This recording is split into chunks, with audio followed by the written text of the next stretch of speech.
Many people consider Bach's Goldberg Variations to be his greatest compositional achievement. I've talked about two of the wonderful things that Bach does in the Goldbergs in recent videos. The first one was hand crossing and utilising the wonderful sonic effects of a two-manual harpsichord.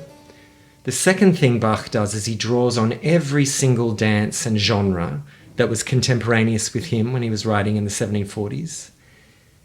And the third thing that he does in the Goldbergs, which probably give us the most sense of his great achievement as a composer, is his use of canons.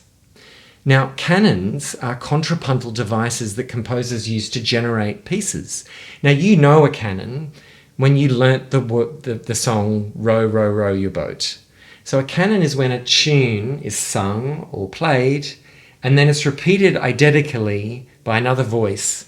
And magically, because of the way the composer wrote that tune, it fits together.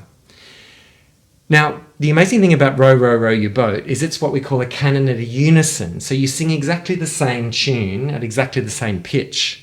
But what Bach does that is an incredible compositional feat is in these 10 triplet movements that you get in the 30 variations of the Goldberg, he always ends them with a canon at the unison. So that's like Row, Row, Row Your Boat, where the tune comes in at the same pitch.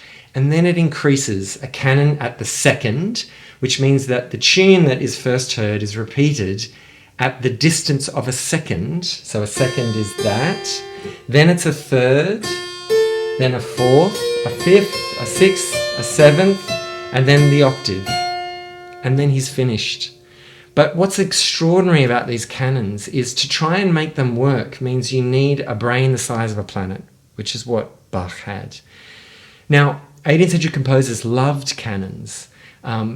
Later in the 18th century, Mozart wrote canons about scatological themes, like about poo and piss.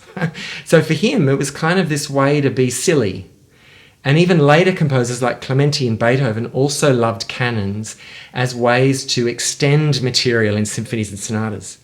But for Bach, it's different. It's a way to show off how the beauty of the universe, which can be expressed in maths and physics, is at the same time compatible with us as human beings.